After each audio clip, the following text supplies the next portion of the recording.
بسم الله الرحمن الرحيم.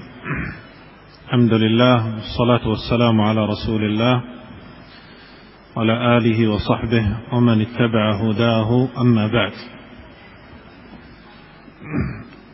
انتقل السعدي رحمه الله بعد ذلك إلى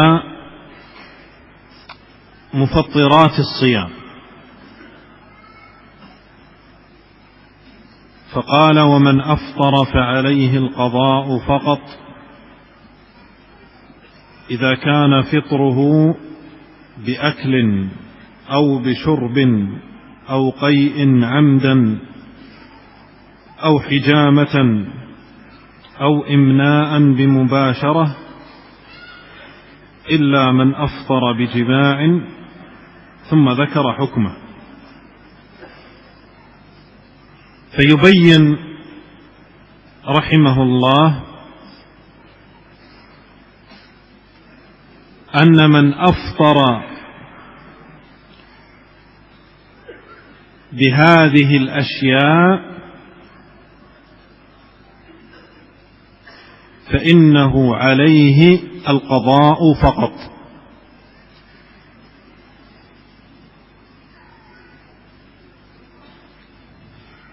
لكن إذا تعمد الفطر من غير عذر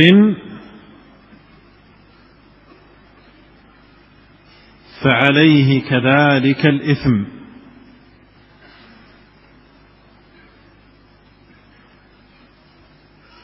أول هذه المفطرات الأكل والشرب،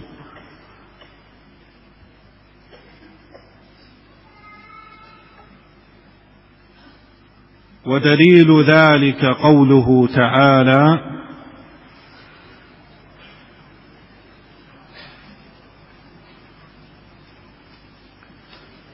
وكلوا واشربوا حتى يتبين لكم الخيط الأبيض من الخيط الأسود من الفجر.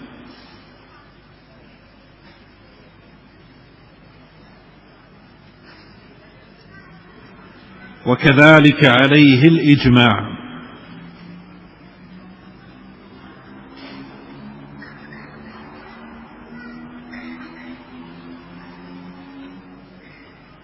ويدخل في حكم الأكل والشرب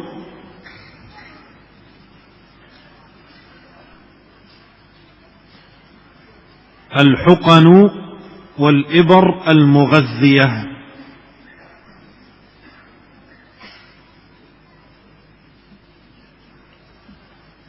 أو إعطاء المريض دما،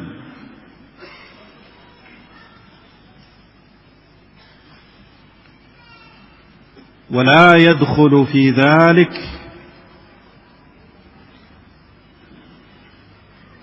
الإبر العلاجية،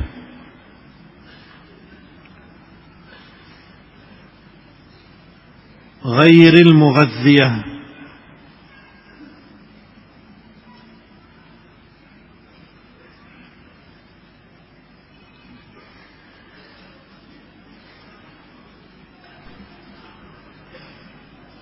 فإنها لا تفطر.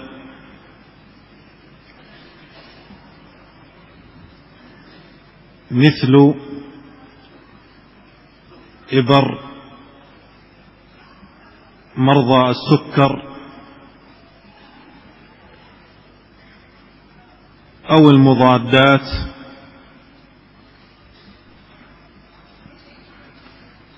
ويرجع في هذا إلى الطبيب، هل تعتبر مغذية أو غير مغذية؟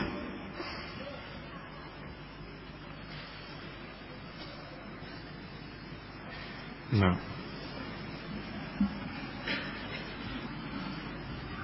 Bismillah, segala puji bagi Allah.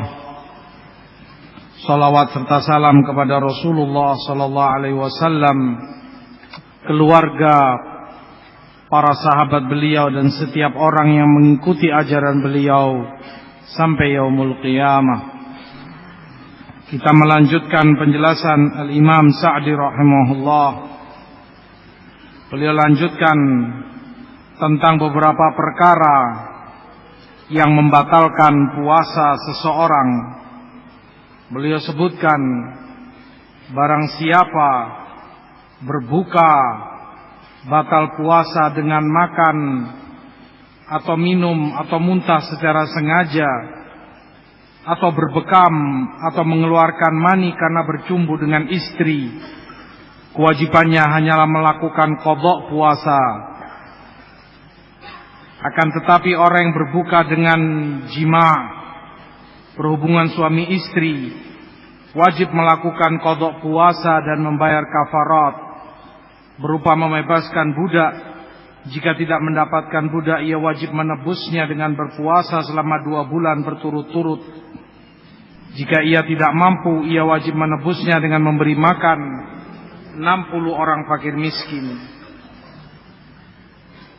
Dalam hal ini, beliau menjelaskan kepada kita bahwa orang yang berbuka atau melakukan perkara-perkara yang beliau jelaskan, maka ia berkewajiban untuk qadha puasanya. Namun, jika dengan sengaja dia berbuka tanpa uzur, maka selain qadha dia pun berdosa. Maka dari beberapa perkara yang membatalkan puasa, yang pertama adalah makan dan minum. Dalil perkara ini adalah firman Allah, wa kulu washrabu hatta yatabayyana lakumul khaytul abyadu minal khaytil aswadi minal fajr. Dan makanlah dan minumlah kalian sampai jelas bagi kalian tali putih dari tali yang hitam, yaitu di waktu fajar. Demikian pula ini dikuatkan dengan ijma' kesepakatan para ulama bahwa makan dan minum adalah pembatal puasa. Para ulama masukkan dalam hukum ini pula yang membatalkan puasa adalah suntikan atau infus yang bentuknya adalah makanan dan konsumsi bagi orang yang sakit. Demikian pula ketika seorang mendapat bantuan darah yang dimasukkan dalam tubuhnya.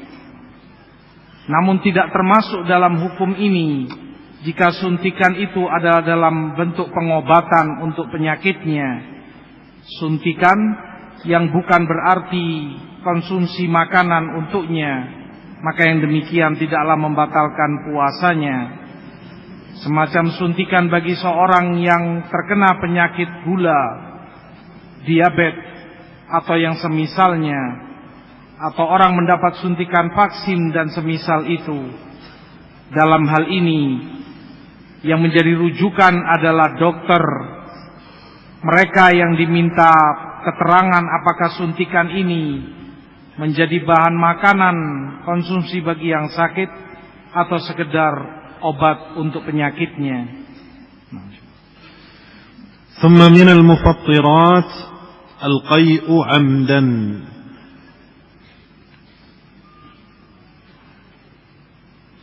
وهو إخراج ما في المعدة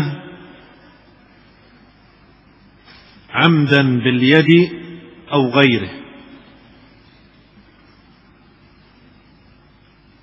فهذا من المفطرات.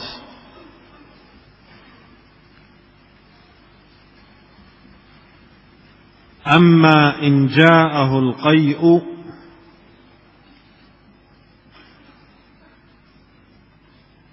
من غير اختياره فلا يفطر،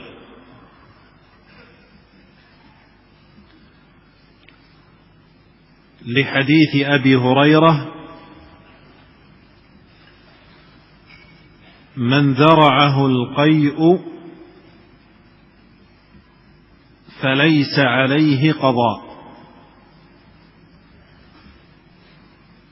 ومن استقاء أي طلب القيء فليقضي، Nah. Kemudian beliau sebutkan tentang pembatal puasa pula adalah muntah dengan sengaja, yaitu yang dimaksud ketika seseorang mengeluarkan apa yang ada dalam isi perutnya secara sengaja, baik dengan tangannya atau dengan sesuatu yang lain. Ini merupakan pembatal puasa. Adapun jika muntah terjadi pada dirinya tanpa kesengajaan, terjadi dengan sendirinya, maka yang demikian tidaklah membatalkan puasanya. Hal itu berdasarkan hadis Abu Hurairah radhiyallahu taala an, "Man dara'ahul qai falaysa 'alaihi al-qadha wa man istaqa falyaqdi." Barang siapa yang muntah datang kepadanya tanpa ia sengaja, maka tidak ada hukum wajib qadha baginya. Namun barang siapa yang dengan sengaja muntah, maka hendaklah dia mengqadha puasanya. Thumma qala aw hijamah. Wal hijamatu fiha khilafun baina ahli al-'ilm. هل تفطر أو لا تفطر؟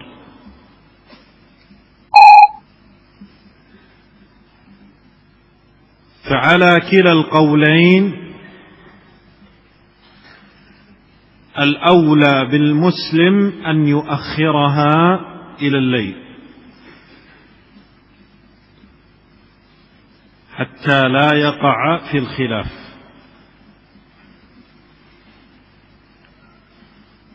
وأما من حيث المسألة فالصحيح أنها من المفطرات، وهو مذهب أهل الحديث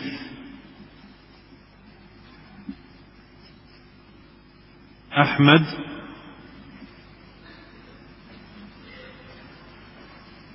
وابن خزيمة وابن راهوية وابن المنذر.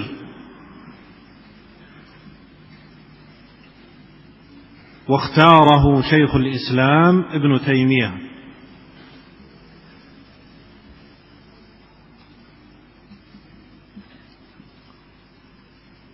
وأما حديث احتجم النبي صلى الله عليه وسلم وهو صائم،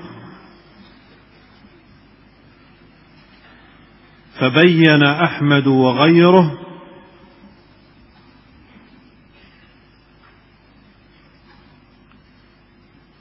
أن الصحيح احتجم وهو محرم بدل صائم.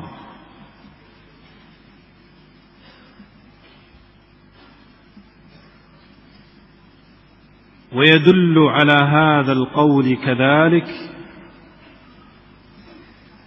حديث أفطر الحاجم والمحجوم.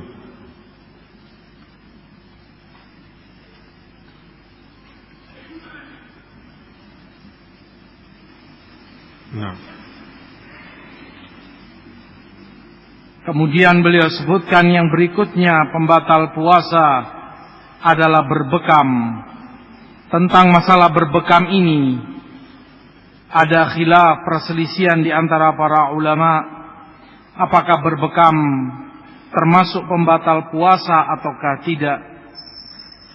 Di antara dua pendapat yang menyatakan ia pembatal puasa ataupun bukan pembatal puasa, yang lebih selamat dan lebih baik bagi seorang muslim jika hendak berbekam agar ia tunda di malam harinya, sehingga dia tidak terjatuh dalam perkara berbekam ini, Adapun hadis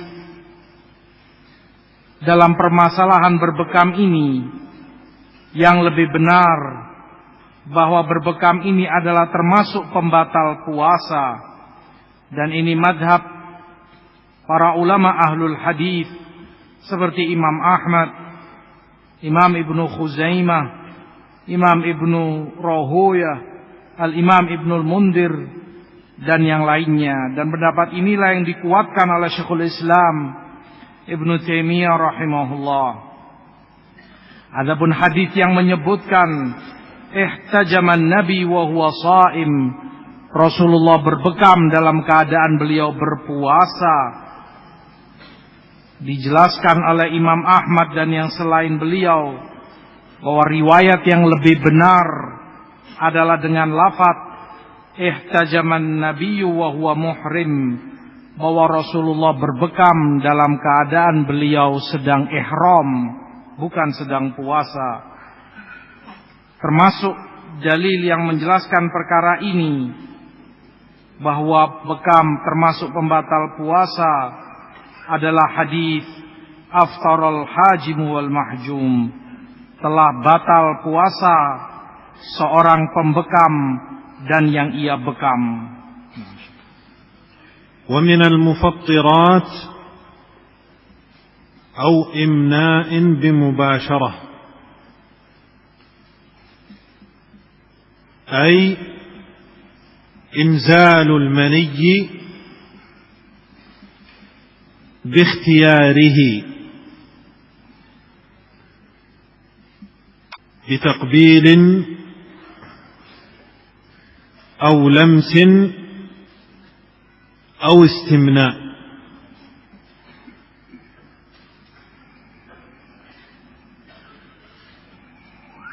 بخلاف الإنزال في المنام فهو ليس باختياره فلا يفطر.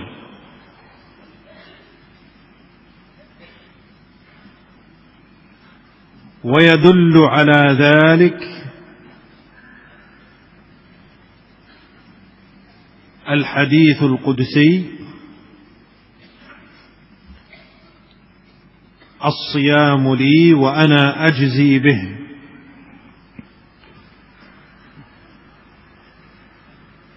يدع شهوته وطعامه من أجلي. فقوله يدع شهوته يدل على أن إنزال المني باختياره من المفطرات، ويكون عليه القضاء. Nah. Kemudian beliau sebutkan pula dari pembatal puasa adalah keluarnya mani dengan hubungan atau bercumbu.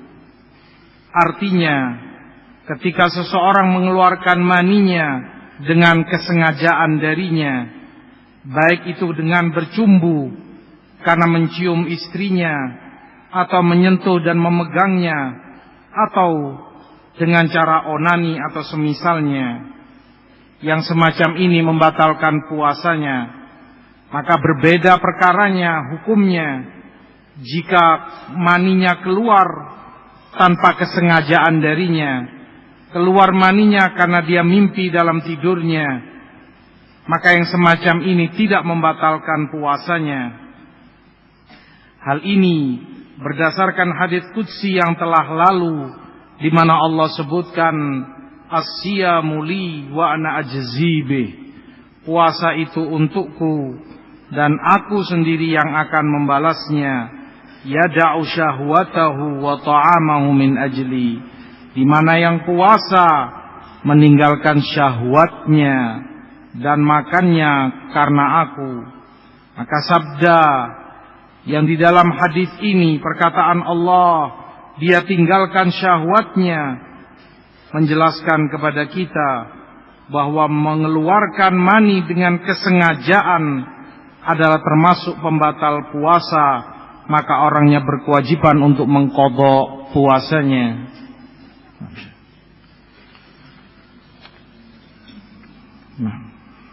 ثم قال إلا من أفطر بجماع فإنه يقضي ويعتق رقبة فإن لم يجد صيام شهرين متتابعين فإن لم يستطع فإطعام 60 مسكينا. وهذا في حكم الجماع في نهار رمضان. وهذه أعظم المفطرات كفارة.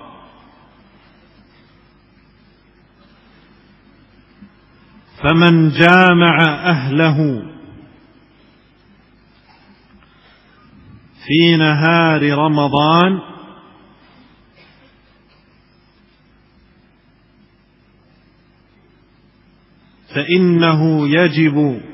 فإنه عليه 3 أمور.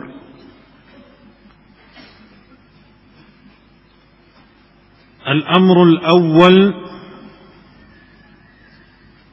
عليه التوبة، لأن هذا ذنب في هذا الوقت.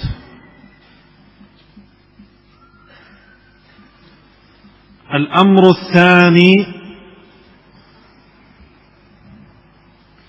عليه القضاء، قضاء هذا اليوم الذي أفطره.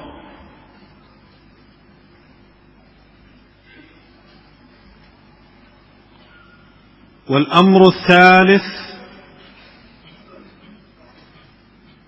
عليه الإمساك بقية اليوم.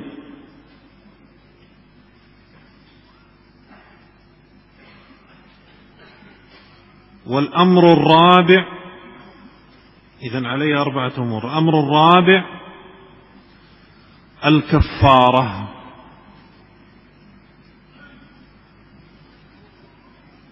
والكفارة إما أولا أن يعتق رقبة، يأتي إلى عبد مملوك ويعتقه لله، وهذا لا يوجد الآن إلا نادرا. فإن لم يجد فإنه يصوم شهرين متتابعين لا يفصل بينهما إلا لعذر.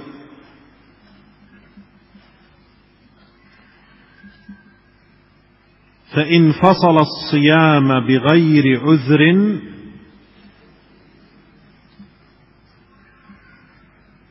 أعاد صيام الشهرين من جديد.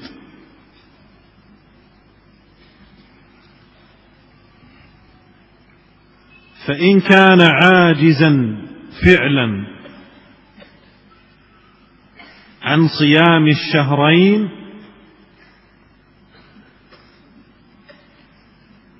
فينتقل إلى إطعام 60 مسكينا.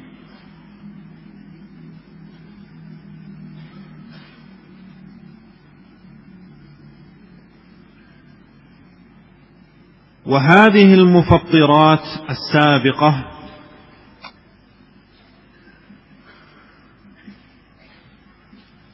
طبعا حكم المجامع ورد في حديث أبي هريرة في الصحيحين.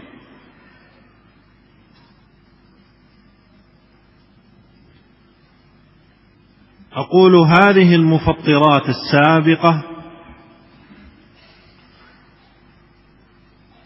شروط الفطر بها 3. يعني متى تكون هذه من المفطرات؟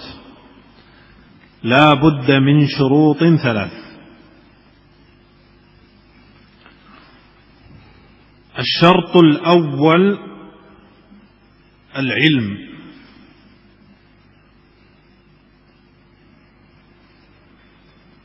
فإن كان لا يعلم أن أمرا من الأمور مفطر فنقول أكمل صيامك وليس عليك شيء.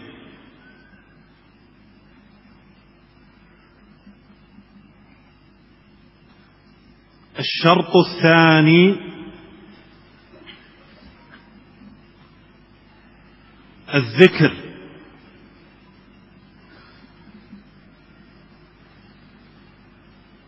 لذلك أورد السعدي بعد هذه المسألة حديث: من نسي وهو صائم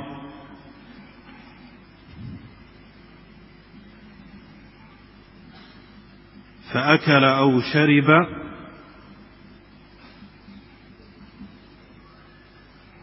فليتم صومه،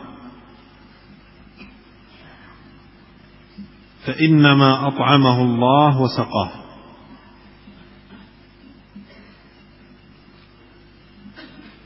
فإذا نسي في النهار أنه صائم فأكل أو شرب فليس عليه شيء. والشرط الثالث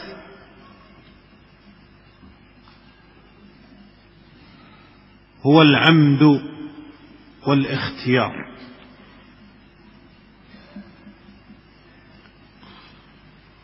فإذا أكره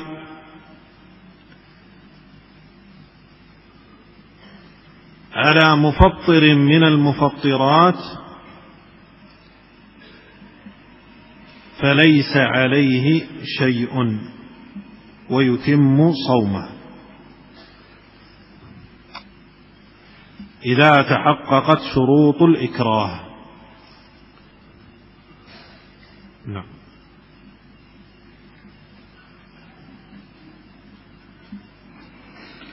Kemudian beliau Imam Sa'di melanjutkan,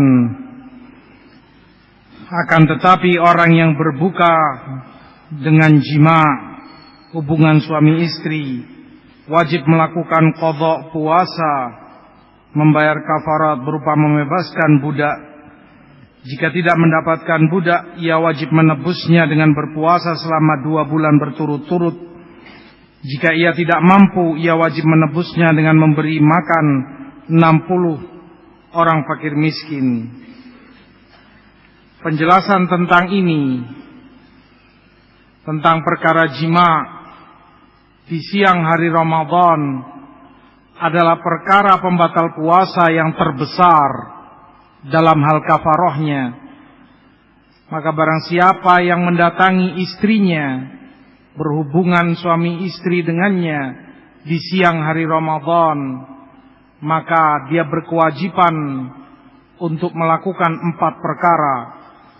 Yang pertama adalah bertaubat kepada Allah, karena yang ia lakukan adalah dosa di waktu tersebut.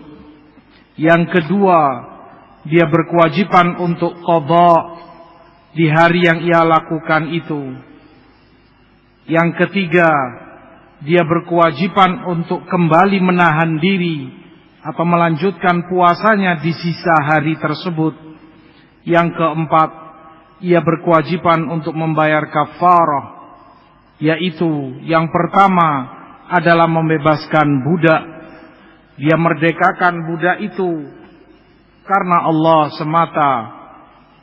Yang perbudakan ini tidak kita dapati di masa kita sekarang, kecuali sangat jarang sekali. Kalau itu tidak dia dapati, membebaskan budak, maka hendaklah dia berpuasa selama 2 bulan berturut-turut, tidak terpisahkan kecuali karena uzur. Sehingga jika ia pisahkan 2 bulan berturut-turut ini tanpa udzur, maka ia harus memulai kembali puasa 2 bulan berturut-turut dari awal. Namun, jika seseorang tidak mampu untuk melakukan puasa 2 bulan berturut-turut, dia tidak memiliki kekuatan untuk melakukannya, maka yang ketiga pilihannya adalah dia berikan makan kepada 60 orang fakir miskin. Sebagaimana ini telah tersebutkan dalam hadits Abu Hurairah di Bukhari Muslim. Semua ini yang tersebutkan di atas tentang pembatal-pembatal puasa. Untuk itu dinyatakan pembatal puasa seseorang haruslah dengan 3 syarat. Yaitu yang pertama, ilmu. Artinya orang dalam keadaan tahu kalau ini pembatal puasa. Sehingga jika orang tidak mengerti dan tidak mengetahui kalau ini pembatal puasanya, maka hendaklah dia menyempurnakan puasanya dan dia tidak memiliki kewajiban apapun. Yang kedua adalah dia dalam keadaan ingat ketika melakukan itu. Oleh sebab itu, Al-Imam As-Sa'di setelah permasalahan ini, beliau bawakan hadis, man nasiya wa huwa sha'im fa akala aw syariba falyutimma shaumah fa inna ma at'amahu Allahu wa saqah. Barang siapa karena lupa dalam keadaan dia puasa lalu ia makan dan minum, maka hendaklah dia sempurnakan terus puasanya, karena itu adalah makanan dan minuman yang Allah berikan padanya. Sehingga jika seorang muslim karena lupa di siang hari, dalam keadaan dia puasa, ia makan dan minum, maka tidak ada apapun yang wajib untuk dia lakukan. Syarat yang ketiga adalah kesengajaan dan pilihan dia. Maka jika seseorang karena dipaksa melakukan salah satu dari pembatal-pembatal puasa di atas, maka ia pun tidak memiliki kewajiban apapun untuk ia lakukan, dan hendaklah dia kembali menyempurnakan puasanya. Demikian jika memang syarat-syarat paksaan itu terpenuhi padanya, benar-benar dia sebagai orang yang dalam keadaan terpaksa. ثم قال السعدي وقال أي النبي صلى الله عليه وسلم لا يزال الناس بخير ما عجلوا الفطر. وقال تسحروا فإن في السحور بركة. متفق عليه. وقال إذا أفطر أحدكم فليفطر على تمر فإن لم يجد فليفطر على ماء فإنه طهور. رواه الخمسة. فهذه الأحاديث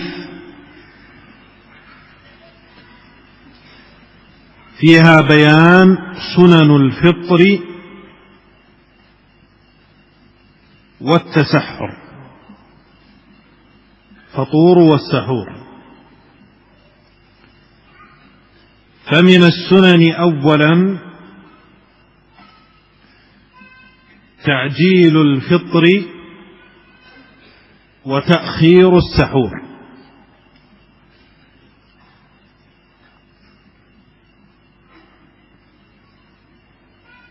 كما في حديث أبي هريرة لا يزال الدين ظاهرا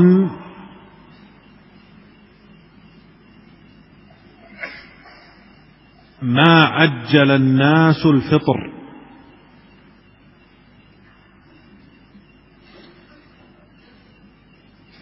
لأن اليهود والنصارى يؤخرون.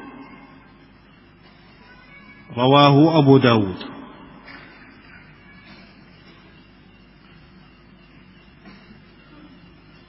وقال عمرو بن ميمون الأودي من التابعين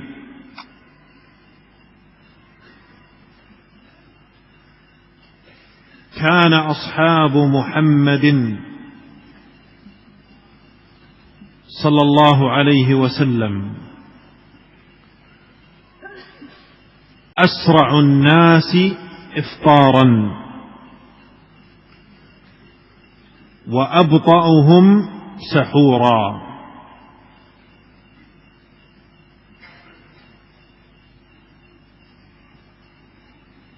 ومن السنن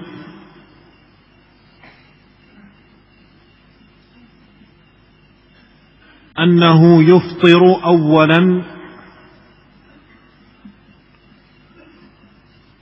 على رطب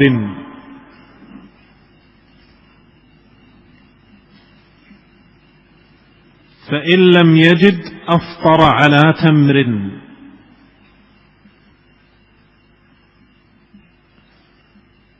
فإن لم يجد أفطر على ماء.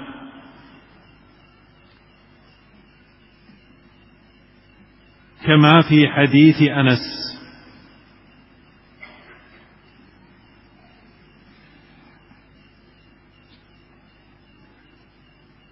وفي هذه الأحاديث بيان أن السحور بركة من الله،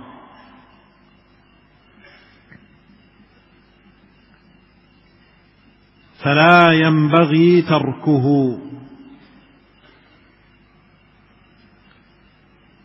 لحديث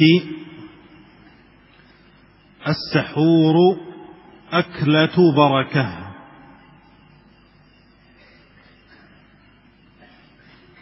فلا تدعوه. السحور أكلة بركة فلا تدعوه ولو أن يجرع أحدكم جرعة من ماء، أي شربة من ماء، فإن الله وملائكته يصلون على المتسحرين.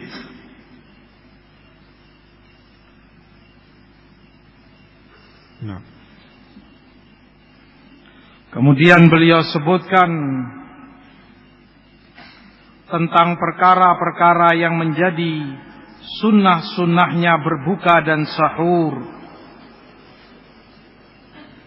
Beliau sebutkan dari hadis Rasulullah sallallahu alaihi wasallam, la yazalun nasu bi khair ma ajjalul fitr. Kaum muslimin yang berpuasa akan senantiasa dalam kebaikan selama mereka bersegera dalam berbuka puasa. Hadis disepakati oleh Bukhari Muslim. Demikian pula yang beliau sabdakan, tasahharu fa inna fis sahuri barakah. Bersahurlah kalian karena pada santapan sahur terdapat berkah. Juga disepakati oleh Bukhari Muslim. Demikian pula hadis Rasulullah yang menyebutkan, idza aftara ahadukum falyuftir ala tamr fa illam yajid falyuftir ala ma fa innahu tahur, rawahul khamsah. Jika seorang dari kalian berbuka puasa, hendaklah ia berbuka dengan kurma kering. Jika ia tidak mendapati, maka hendaklah ia berbuka dengan minum air, karena air itu suci lagi mensucikan. Diriwayatkan oleh imam yang 5. Maka sunnah yang pertama dari penjelasan beliau ini adalah mensegerakan berbuka dan menunda waktu sahur. Sebagaimana dalam hadis Abu Hurairah, Rasulullah sebutkan, la yazalud dinu zahira ma ajjalan nasul fitr. Tetaplah agama ini jaya selama umat ini mensegerakan berbukanya. Ya'annal yahuda wan nasara yuakhirun.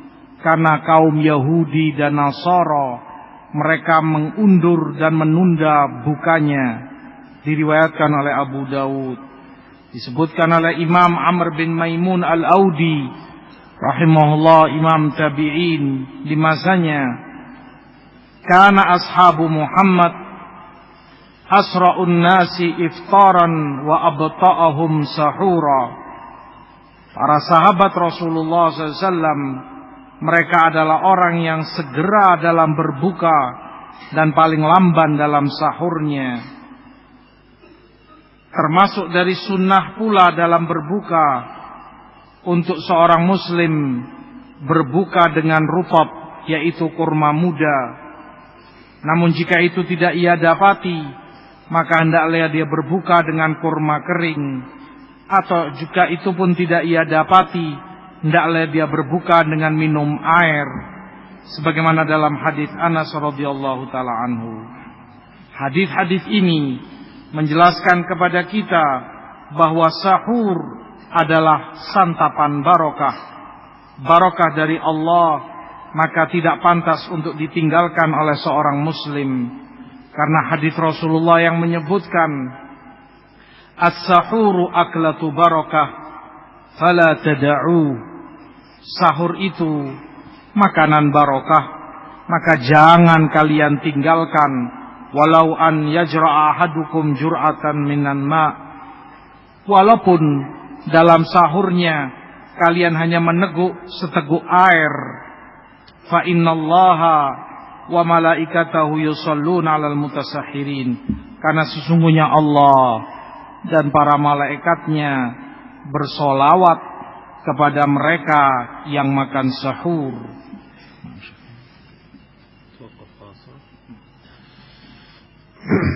ثم ما بقي من الأحاديث بعد ذلك فاقرؤوه لضيق الوقت، وكتب أهل العلم متوفرة، راجعوا المسائل وتعلموا العلم، فهو من أعظم القربات. فلا ترضى بالدون، بل طور نفسك ووسع العلم الذي عندك، اجتهد في العلم وتعلم. فالعلم سبيل أو سبب للبعد عن الوقوع في الشرك والبدع والأخطاء في العبادات. ولن تستطيع أن تحقق المتابعة التي هي شرط للعبادة إلا بالعلم.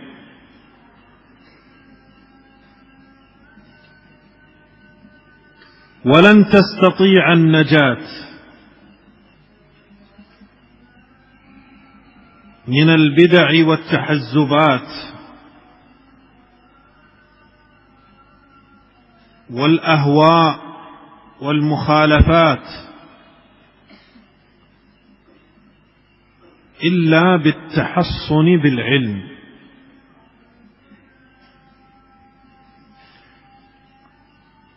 وأوصيكم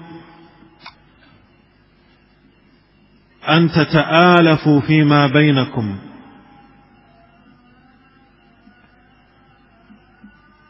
وأن تجتمعوا على الحق والسنة،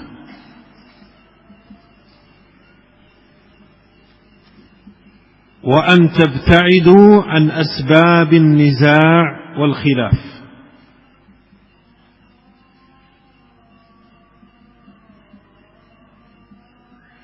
لأن النزاع سبب لضعف الدعوة إلى الله. ولا تنازعوا فتفشلوا وتذهب ريحكم.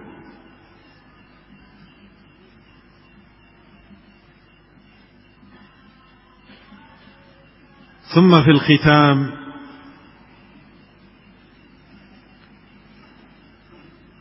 أتوجه بالشكر بعد الله سبحانه وتعالى للقائمين على هذه الدورة،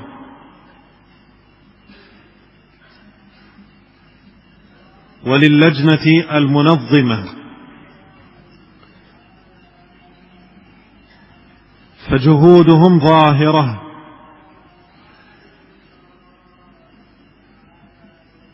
فنسأل الله أن يجزيهم خيرا. كذلك أتوجه بالشكر لكم جميعا على حضوركم واستماعكم وحرصكم وأدبكم، فأسأل الله سبحانه وتعالى أن يجمعنا وإياكم في جنات النعيم، وأن يغفر لنا ذنوبنا جميعا،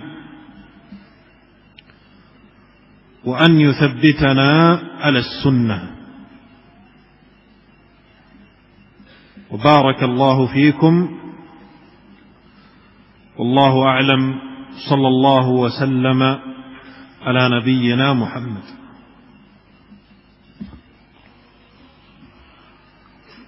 Tentunya masih ada sekian hadis dan pembahasan tentang perkara puasa ini. Lanjutkanlah baca oleh kalian semua kitab dan penjelasan para ulama tentang perkara ini sangatlah banyak. Namun karena keterbatasan waktu, aku cukupkan hingga dalam perkara yang telah aku sampaikan. Pelajari oleh kalian ilmu, karena ilmu adalah ibadah dan bentuk pendekatan diri kepada Allah yang paling besar. Jangan engkau rela untuk dirimu dengan suatu yang rendah. Perbanyak ilmumu, tambahlah pengetahuanmu. Bersungguh-sungguhlah dan bersemangatlah dalam ilmu dan dalam mempelajari ilmu. Karena ilmu adalah sebab yang karenanya engkau akan selamat dari jatuh dalam kemusyrikan. Dengan ilmu engkau akan selamat dari terjerumus dalam kebid'ahan dan kesalahan dalam beribadah kepada Allah.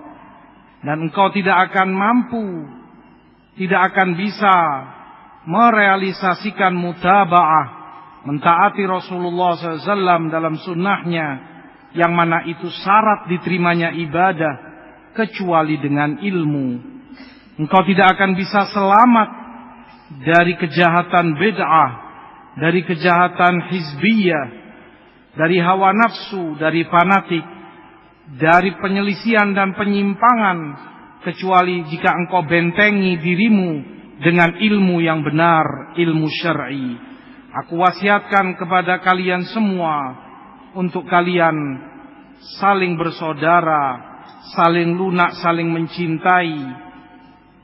Bersatulah kalian di atas al-haq, di atas sunnah. Hendaklah kalian menjauh dari segala sebab perselisihan di antara kalian, karena perselisihan, perpecahan di antara kalian adalah sebab yang melemahkan dakwah kepada sunnah, dakwah kepada Allah. Allah telah sebutkan di dalam Al-Quran, wala tanaza'u fatafshalu wa tadhhaba rihukum, dan janganlah kalian berselisih, karena dengan itu kalian akan lemah dan akan hilang kekuatan kalian. Sebagai penutup, aku sampaikan rasa terima kasih dan syukur. Tentunya setelah kepada Allah Subhanahu wa ta'ala, aku banyak bersyukur dan berterima kasih kepada segenap panitia dan segenap anggotanya dalam acara daurah ini, karena sungguh jasa dan upaya mereka sangatlah tampak bagi kita semua. Aku memohon kepada Allah untuk membalas mereka semua dengan balasan yang lebih baik dari sisinya. Kemudian pula aku banyak bersyukur dan berterima kasih kepada antum semua yang telah mau mendatangi acara daurah ini, memberikan waktu dan kesempatan untuk mendengar dan belajar ilmu. Ini semua menunjukkan semangat dan antusias kalian dalam ilmu. Aku juga berterima kasih banyak dan bersyukur atas adab kalian semua. Aku memohon kepada Allah untuk mengumpulkan kita semua bersama kalian semua di Jannatun Naim, di surga Allah yang penuh kenikmatan, agar Allah mengampuni semua dosa-dosa kita, agar Allah pula mengkokohkan kita di atas sunnahnya. Semoga Allah memberkahi kalian semua. Wallahu a'lam. Dan salawat serta salam kehadiran Rasulullah sallallahu alaihi wasallam. Walhamdulillahirabbil alamin. Assalamualaikum warahmatullahi wabarakatuh. Jazakumullah khair wa ahsanallahu ilaikum.